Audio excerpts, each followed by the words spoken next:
Dave, Yes. meet Dave. Dave. What's up, dude? What's going on, Dave? How you doing? Working that name. How's the Dave name working out for you? It's working. It's working. No complaints. That's right. We both have that in common. Although in the old days, the artists used to say, "Where's Dave? Dave's not here," and pull that little line a lot. But I believe that was a Cheech and Chong thing. Was yes, from back when we were kids. Certainly. Now, do you go with David or Dave? I like the ladies to call me David, and you can call me Dave, brother. How about you? And I'll call you Dave, probably. That's fine with me. All right, David. He's got about 45 minutes. Great. Perfect. Thanks, David. You're welcome. Awesome. Appreciate it. Oh, right. She's the lady. I get it. Okay. She's like my mom. I think she only calls me David when I'm in trouble. Yeah, you can hear me really good. Yep, you sound smooth, Dave. Smooth. And so do you, my brother. So do you. It is HPR, All Things Considered. I'm Dave Lawrence, and grateful to have you here with us. The pandemic has caused enormous changes, certainly through both a health crisis, a spiraling economic crisis, states individually slowly trying to reopen segments of their economies. Virus has had a particularly hard hit on so-called higher-risk businesses and activities as well. One has been concert tours by music artists. If you're a regular listener to the show, you know that things have really changed in terms of artists being on the show who are coming to town. And after the digital revolution, a lot of artists have more and more depended on the live shows, too, to make a living for both the concert tickets but also the merchandise sales. So it's been particularly hard hit for a lot of those cats. And today we're welcoming a musician whose band released a new album in mid-April, and that's Soul Asylum. Their latest is called Hurry Up and Wait. It's their 12th full studio record. It's got some great tunes on it, too. If I Told You and Silly Things are a couple of them. And you probably remember Soul Asylum from their mega hit Runaway Train, or another great one on the radio, Misery. And it's a treat to hear what the band is up to these days and to catch their original member, guitar player, vocalist, Dave Pirner, joining us today on the show. Dave, thank you so much for doing this. How's it going, Dave? What's happening? It's great to have you on the show. First time ever getting to talk to you. And before we dig into what you're up to right now, I guess it's appropriate to say, what's your history with Hawaii, Dave? Have you guys played here or you got some personal experiences? I have none. I think we had about two or three shows that were canceled for one reason or another. We were supposed to play there on New Year's Eve one year. So it was always this thing that was going to happen. And who doesn't want to go to Hawaii? I mean, right. You know, when you're in a band, you want to go to as many. Well, one of the primary motivators for me was to travel, to get around. And quite frankly, I'm a little embarrassed I haven't been to Hawaii yet. I hear it's beautiful. I have a very good friend who spends a lot of time there, so I get a little bit from him. But yeah. Oh, and I made a video. It was a surf song called Surfer Joe, and there's a pig who surfs in Hawaii. Yeah. And you know who I'm talking about? Yeah, there's a famous comma. There were a couple of them, like 1, 2, and 3. This one dude would raise the pigs and teach them how to surf. I know exactly what you're talking about. Very famous. So that's about as close as I've gotten. He said, no problem. You can put my surfing pig in your video. Just send me some food or something. But he was real cool about it. And the footage is great because he's got a GoPro thing. So he straps it to the pig. And yeah, it worked out pretty good. That doesn't always happen. The video never really went anywhere. I mean, it was more for my own fun. It's got skateboarders in it and stuff. Nice. No, I'll have to. I will go looking forward just to take a look at your Hawaii connection. And on that note of knowing at least somebody who spends time here, a lot of musicians, I don't have to tell you, live here. You have any friends who you know live here or spend part of the time? Wait, Willie Nelson's friend? Yep. Willie Nelson's family lives there. Is that right. How that works? Yep, Willie, exactly. I got a buddy who's like my best friend from high school, still my best friend, and his wife's parents live in Hawaii, so he goes quite a bit. And man, he's a smart guy. So that's all. You know, I'd love to go. I hear the weed is great. I'm kidding. Well, now that's been solved for everybody everywhere. I doubt that it's a whole lot better than what you've got around the corner at your local cannabis out. Is it legal where in Minneapolis? Not in Minnesota. Not in Not yet. Minnesota. Okay. Well, there's something for the Is it legal in Hawaii? You have to have a card, is how it works. Medicinal use. I think we do have that in Minnesota. Okay, right, with the card. And so what timing for you guys? I was taking a look at the whole chronology of how this went down. You had this album drop right in the middle of April, and the whole pandemic crisis really coming to its first peak around then, the stay-at-home and the lockdown orders. Before we talk about the way it's impacted Soul Asylum and perhaps yourself professionally, because obviously it has, on a personal note, when we think about what you've been up to, how have you been spending time since it started, and how has what you've seen, felt, or heard touched or affected you, Dave? Well, I just heard that Ivan Neville had contracted the virus, and Ivan's played in Soul Asylum. He's a buddy. I mean, one of my favorite musicians from New Orleans. I spent 17 years in New Orleans. A handful of other people that I don't know, so I'm not sure. The guy from Fountains of Wayne passed away, a real sweet guy. Adam Schlesinger, yeah, he was a former guest on the show. It had something to do with the virus, although I never got that confirmed. It did. My folks are very old, and they are quarantined. My mother has Alzheimer's, so my dad is just like, the kids can't come over, and she doesn't understand it, and he just does not need one more, health problem. So I find that varying people have varying attitudes about it. So, some of my friends don't even let me in their house, and other friends stop by, and they're like, this is, we're taking it too seriously if we can't. We don't hug. Like, I miss hugging people, but other than that, it's springtime. So our tour got canceled about, I don't know. We had about 5 gigs left on a 2-month tour, and the last gig was in LA, and that went good. And then there we were in San Diego, and Janine, who calls you David, knocked on my hotel room door and said, "Tour's over, dude." And I was like, wow, it was a strange, empty feeling. And we sort of returned back to Minneapolis feeling incomplete, like we hadn't finished the whole job. And then you get this thing where in Minneapolis, you spend 5 months inside anyways. Right. So it just extended that whole sort of cabin fever situation for a lot of us. And it's been very difficult to not, want to go outside now that the weather is just getting nice around here. So it's cool. I mean, I can go out for a walk, and you can tell people have been pent up for too long, and everyone's real happy just to be outside and have nice weather. But yeah, it sucks. I mean, we put a record out. I put a book out. And I can't promote it. I'm supposed to be in LA doing book signings and things like that I can't do. So that's really frustrating. I mean, I guess the upside is that we had finished all this stuff, the book and the record, before this happened. So it didn't stop us from finishing anything. It just, you're kind of putting it out there in the ether. And, I'm doing more live stream things and stuff like that, which I didn't really focus on very much before. And I've gotten into guitar effects, which is something that I've always never had time for. But, little things like that, cleaning my paintbrushes. I don't know, it's boring. I mean, my dad called it out pretty quick. He's like, this is boring. And I think no one wants to really say that because it's kind of negative to say it, but yeah, it's kind of boring. How far are your parents from you physically? Where are they? Not too far, about 2 miles away. Oh, okay. So they're real. Okay, wow. So you got them really close, at least.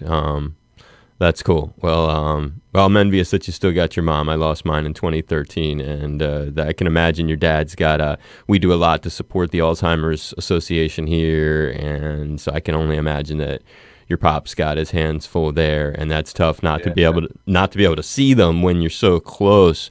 But on the flip side, you said something really you're using your time. Yes, boredom is driving it, but that's cool. You've been able to kind of rediscover, because you're a guitar player. You go back playing guitar. Like when did you pick it up that now you get to actually have some time to mess with the effects? I kind of like that part of it.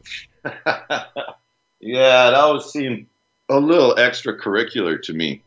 So back in the day when I probably needed a lot of effects because I couldn't really play very well, yeah, but they're fun to mess around with. I just don't have the wherewithal to use a lot of effects on stage. I got too much other stuff going on, quite frankly. Yeah, they're hilarious. I mean, some of them, I got this thing from my guitar player, Ryan, for my birthday called a whammy pedal. And every time I play it, it cracks me up. It's just so goofy sounding. So it adds a little extra layer of amusement to the whole. Right. I got this other thing called a mellotron box. It makes the guitar sound like violins. However, it makes the guitar sound like a mellotron, which is, I don't know if you know what a mellotron is. It's a keyboard that has tape reels in it. So after all these years of trying to figure out what sounds real and what doesn't, at some point or another, I realized that a string sound made by a synthesizer is never going to be as good as a mellotron, because it's recorded on tape to begin with, and there's a physical movement of the tape going across the tape head every time you press the key.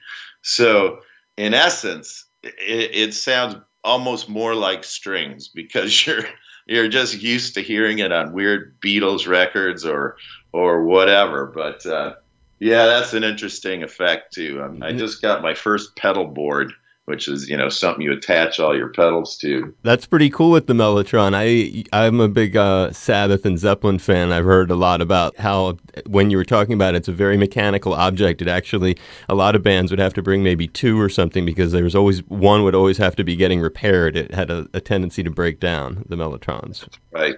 It's a lot of maintenance. Right. Very difficult to travel with, for sure. So just and real quick before we talk about Hurry Up and Wait, the new record, how old were you when you first picked up a guitar? Well, I seem to remember somewhere around first or second grade. Wow. I went to a public school summer program and learned Tom Dooley and the Chisholm Trail, like weird old folk songs. And then I lost interest, probably because my hands weren't big enough yet. And I started playing trumpet in third grade and switched to saxophone in 10th grade, and then switched to guitar in 11th grade. So that's kind of the ebb and flow of it. Was like almost seemed like I had just been putting it off. I mean, eventually I was listening to Jimi Hendrix and going, why the hell am I playing a trumpet? That's a great. What was your first concert that you went to? My first rock concert was Alice Cooper. Wow. Man. And it's a notorious gig because he played at the St. Paul Civic Center, which is the sister city of Minneapolis, really. And at the end of the show, he's playing Schools Out, and this smoke comes billowing out from behind the stage. And everybody thought it was just effects, and it was tear gas. Oh. So I was kind of towards the back of the stadium, and I see this huge crowd of people running towards me, and I don't understand what's happening. And then the tear gas hit my eyes, and I'm like, oh my God, I got to get out of here too. And they evacuated the whole building, and no one really seems to know who did it. I ran into Alice Cooper in Spain, and I brought it up, and he goes, oh, of course I remember that. So it was something that I think that when I talk about it in Minneapolis, every now and then someone goes, oh, it's like Woodstock, like, oh, I was there, or Right. oh, I knew someone that was there, or something. Right. They got some memory of it. That's cool. Well, Alice actually lives out here part of the time, too, over on Maui. They got good golf courses out there for it. Right. He loves that. Well, maybe he'll hear this on the radio and laugh. That'll be funny stuff. So you guys, that's great news on the flip side of how, because a lot of people's interruptions, you summarized it well. You kind of had the book done, which is this, you're talking about Loud, Fast Words, Soul Asylum Collected Lyrics. And then you also had the record done, Hurry Up and Wait. And then the tour, you get out on tour and you're almost to the end of the tour. Were the gigs getting kind of weird at all before they pulled the plug on the San Diego one, or had you not noticed a change in the vibe? Not really. Pleasantly, I think we had a great gig in LA, and if we can go on a tour of America and have solid shows and really do well in New York and Chicago and LA and places like that, it feels like mission accomplished. Right. I really honestly don't remember anybody taking it that seriously at that point. So everyone in LA was happy, and I don't remember anyone talking about it. It kind of hit us like a brick. We went to San Diego the next day, and then the next day everything was closing. Right. And that was it, So we had to reschedule shows, and we'll see. Our shows are rescheduled for October, so hopefully, Who knows, right? Exactly. Well, that's what I was in introducing you. That's how I was, because it's kind of, as I don't think it's a surprise to you. This thing has kind of taken over the show. We used to have bands on every week. They'd be playing at the Blue Note or the arenas or theaters here, and it all came to a screeching halt. And we do things like this sometimes, and we hear about the different ways that it sort of affected you guys, and to have a record kind of right in the middle of it all sort of get upended. Now, when did Hurry Up and Wait get recorded? Talk a little bit about the process of coming up with the tunes, I guess, first writing it and then recording it. Anything stick out or fun stories along the way? Well, the cool thing about Hurry Up and Wait is that it's the first record that has been recorded entirely in Minneapolis since like our first 3 or 4 records. And we recorded at the same studio where we recorded those 3 or 4 records. So it was very familiar, and it was going home at the end of the session instead of to a hotel, and just sort of having all my notebooks and all my instruments and everything, that when you go to LA or New York to record, you're a little displaced. I mean, you don't really have everything that you sort of take for granted when you're at home, I guess. Sure. So to that effect, it was. Can you say this, Dave? To that effect, it was very effective. Doesn't sound right, but anyways. So yeah, there was a lot of, I think, pluses to that, especially that you're not just throwing all this money away for hotels and cabs and eating in New York or LA or whatever. And we were on a pretty flexible sort of schedule where it was like we'd work for 3 or 4 days, and then John Fields, the guy that recorded the record and co-produced it with the band, would have another project, and then I'd get 3 or 4 days to, I don't know, come up with a new song or some new parts or whatever it is. And it was really painless. Records have been very arduous processes for this band in the past. It just got to be so expensive, and nobody spends that kind of money on stuff like that anymore. I mean, it's crazy to me that we would spend $1 million making a music video, and now you can make a music video for $500 if you do it right. I don't know. It's kind of nuts, but I think the process was I don't know, it's just more at home, you know. It felt more like, oh, we're all from Minneapolis now, because we had a guy in the band from England, and we had a guy in the band from New York, and I was living in New Orleans for 17 years, and we were all separated, and now we're kind of all back together. So it has this essence of being a homemade record, whatever that means. Right. No, well, that's a good feeling. And I see what you mean. It's funny how much dough would be dropped into, and even back in the old days, though, they were still making videos sometimes for $500. As I recall, the Van Halen Jump video, one of the ones from 1984, they laid down for some super low dough. It was some kind of amount of dough like you were just dropping there. Yeah, it's a good concept. All they have to do is jump a lot. Right. and slow motion.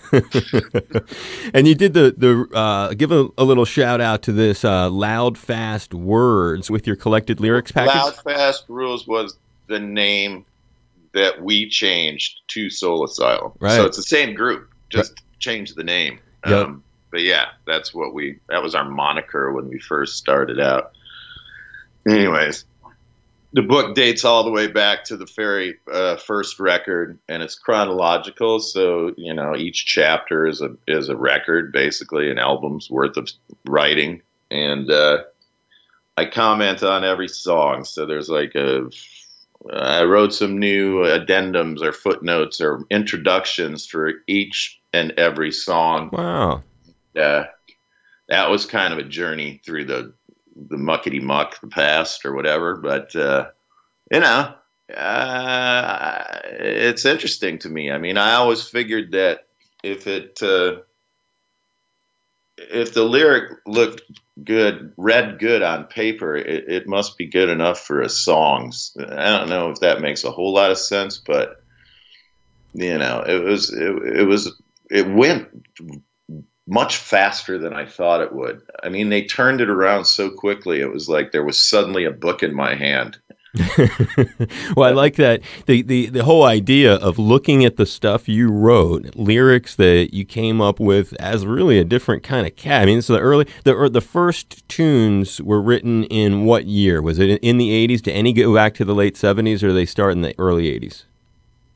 Well, that's a good question. I'm going to say that, yeah, probably 1980 right. would have been 1980. around the time that I was writing songs for my first band, which is called The Shits. And a couple of those songs were songs that Loud Fast Rules also played. So I basically only had one other band previous to Soul Asylum. Yeah. And some of those songs carried over. And I'm sure that, in fact, I was just thinking about this the other day, that one of the songs that ended up on a record 5 records later, I remember sort of writing when I was a short order cook on the back of a receipt, whatever you call those things. And I couldn't even put the timeline together. It's like, wow, I wrote that on the back of a cook ticket, you know, a ticket for a meal, and I didn't make it into a song for like 6 years after that. So it's strange to have a memory like that. I'm like, oh, downtime when you're on a job is a pretty good time to be creative. You know, make some notes for your tunes, because if it's not the dinner rush or the lunch rush, you're just kind of standing around, you know, hating your life or whatever it is you're doing. And yeah, That's cool. That was, I think, before. Well, yeah, it was before I was in Loud Fast Rules. That's incredible. Yeah, I know. Just the perspective. I'm just saying, like, because when I was a kid, I used to like writing lyrics and poetry, and when I went to school in Boston, it was for writing and literature and publishing. And I think, like, looking at some of that writing today, is a little difficult at times. So to think about what you just said, you're talking about going back, my math isn't so good. We're like that's 40 years back to some of these lyrics. I mean, that's a whole different mentality. You were a really, really young cat. It wasn't that much farther, from being in high school and stuff. So it really says a lot about being able to collect that and then look at that and put little notes next to it, kind of remembering. You must, in some cases, look at the words and go, what the hell was I thinking? Oh, yeah. I mean, it's not that. I don't even know how to explain it, even though I keep trying. But I'm like, what the hell was this 19-year-old person who was me? What was going on in my life that made me write that? Yeah. And usually it's kind of, okay, I could sort of remember what was happening at the time. So it's a little bit of a time capsule in that effect. And yeah, sometimes I'm like, gosh, I'm glad that I can see some progress. A very angry young man who's just really spouting off, and I'm still the same guy. Basically, it's just hopefully I have honed my trade a little bit. Some of these sound like they were recorded, like they were created on an acoustic. Was If I Told You, some of the ones, I don't know, like when I think of the whole record, I guess like If I Told You, Make Her Laugh, Social Butterfly, Dead Letter, Here We Go, Silly Things. As I listened in my mind, and I could be totally wrong, and you'll throw me under the bus if I am, but I kept thinking maybe the origins of those was on an acoustic. That is very astute or very obvious, depending on how you look at it. But yeah, I mean, I think at one point we were talking about, we were talking to these two producers in New York, and they wanted to take the band into like a church or a big empty building and record live on analog tape and do it all acoustically, which I was kind of interested in. I mean, I was like that. So my writing started to go in that direction. So, I mean, the Grave Dancers Union record was very pivotal as far as just picking up the acoustic guitar. And as I was saying the other day, when you start out, all that distortion and all that great stuff, it really covers up your mistakes and your inability to actually play things. So it took quite a bit for me to decide that, acoustic guitar is not as macho as electric or whatever, but once I sort of embraced the acoustic guitar, it became a real relevant tool. So now I'm kind of, it doesn't really matter which instrument I write a song on, but between the electric guitar and the acoustic guitar and the piano, it's a pretty good set of tools. Yeah, I got a drum set, and I usually work things out part by part. So sometimes I know exactly. I'll record the whole thing playing everything, and then I'll turn it over to Michael, my drummer, and he'll make it sound like a real drummer and not a hack trying to cut things together. That's great. You mentioned Grave Dancers Union. I think back to I went to school in Boston. I got to start at BCN. I interned and then worked there for a decade. And I remember they were playing that record so much. I remember I think you guys came and did some kind of like BCN only show at the Middle East or something. I remember doing stuff at BCN. Sure. Yeah. It seems like it would be because they were playing it all the time. It was such a big thing. And again, before you don't have an acoustic sitting there, huh, to play any of these tunes from the record. I remember Janine was looking around. Let me see if I can find one. Janine. And just can I get the what? No. What do you want to hear? Listen to you. Well, what on the record? I named a couple, and you know better than me, but it sounded like some of those jams from the new. I don't know. When I thought I could be wrong. I know Silly Things and If I Told You both seemed like they had an easy one for you. Obviously, for the listeners, if you do it acoustic, Runaway Train would be the one they'd know the most. But it's what you want to play, and we'd be honored to have you, especially during this. I think with a lot of people sitting around, not able to work, and a a lot of people out of work who are tuned in. They're going to appreciate whatever you play, my brother. All right. Well, I will play a song. I think we are locating a guitar as we speak. We love that kind of talk.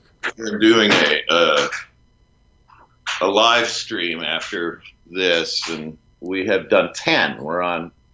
It's our 10th show of playing like 6 or 7 songs once a week on the internet, and it's just me and my guitar player live, who unfortunately is not here, but we have not made a repeat yet, so it's been like, I can't believe it, That's happening. It's like 70 songs or so that are all original material, and we can play them all acoustically. It's a little shocking to me, actually.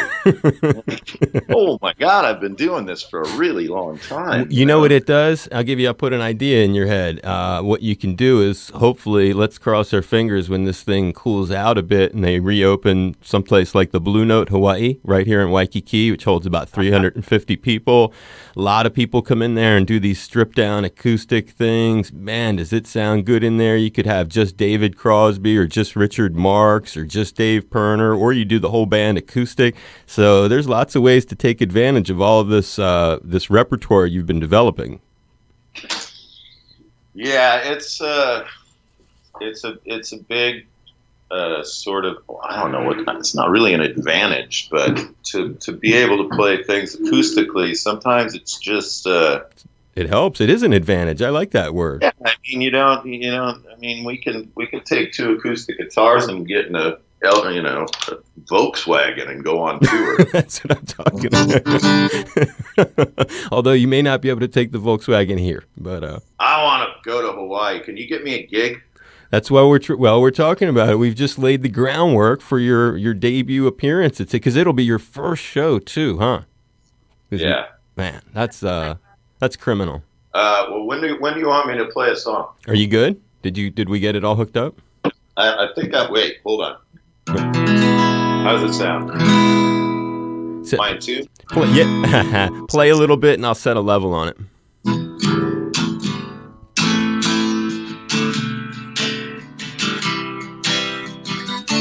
Yep, I got you. Yeah? Yep, that'll work for the levels. Go for it. I love it. All right. Well, I have to say that the new material is something that I like having my other guitar player here for, who will be showing up not soon enough. So as you explained to the listening audience, I don't want to play Runaway Train because that's too easy. So I will play another song from the same record that people may or may not have heard, called, what the hell's the name of this song?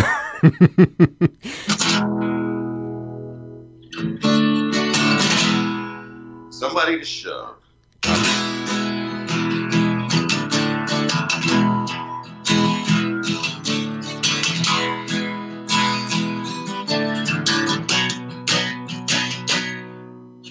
Grandfather watches the grandfather clock, and the phone hasn't rang for so long, and the time flies by like a vulture in the sky, and suddenly he breaks into song, and I'm waiting by the phone, waiting for you to call me up and tell me I'm not alone.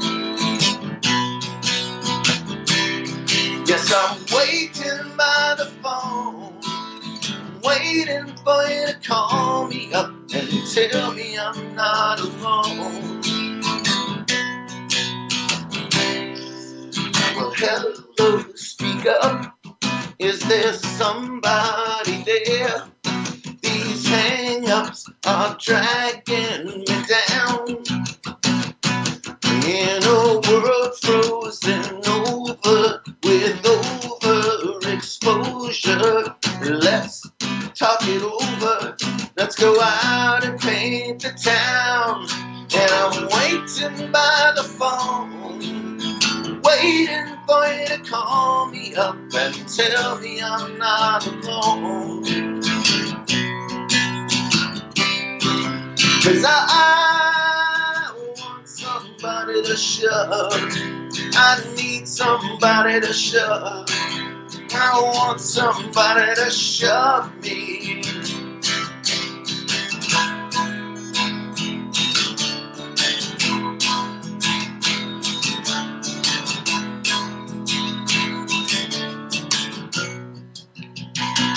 You're a dream for insomniacs, fries in the Cracker Jacks.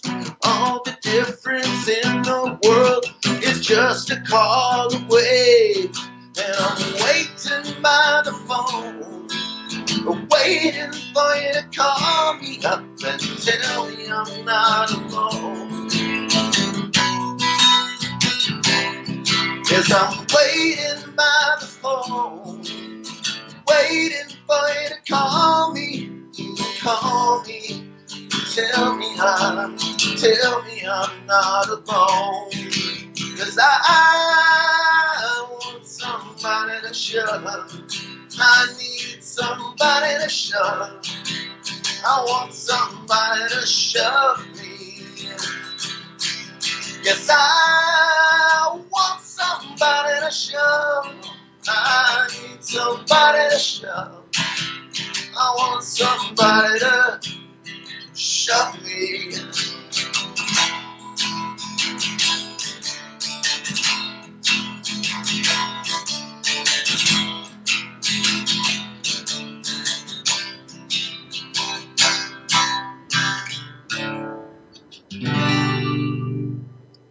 Man, Soul Asylum's Dave Pirner playing acoustic for us here on Hawaii Public Radio on All Things Considered. Brother Dave, you can't see it, but that's got to be the biggest smile I have had since this whole mess started. I really, Right.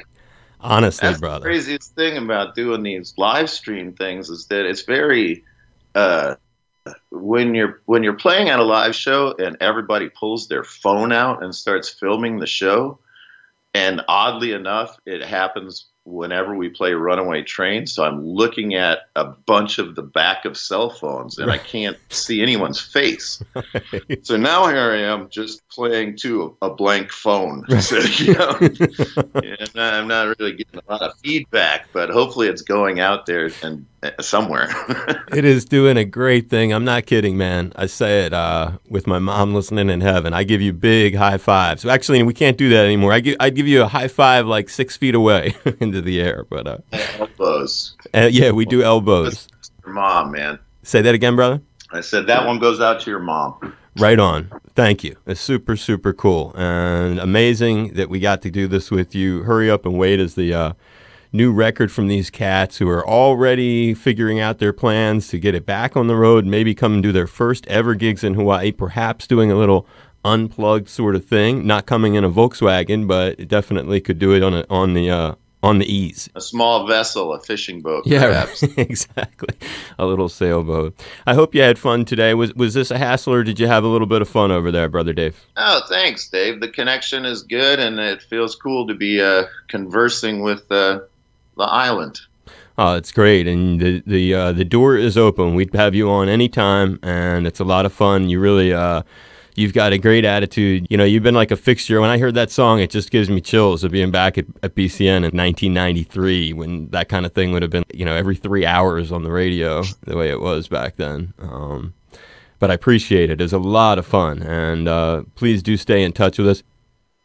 Aloha, it's Dave Pirner from Soul Asylum.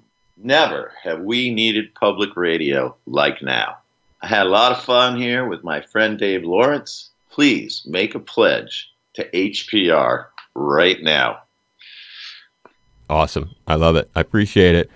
Another ghost high five into the air. Ghost And high fives, dude. rooting on a lot of success for you. And thank you for sharing your time with us. The great Dave Pirner, guitarist, vocalist, original member of Soul Asylum, new record, Hurry Up and Wait, and taking time to be part of the show with us here on All Things Considered. Stay safe, Brother Dave. Thanks, Dave. Likewise, man. Have a good one. Yeah, and all the best to your mom and dad, too. I'll send them my prayers. Thanks, man. I appreciate it. Be safe. God bless. All right, you too.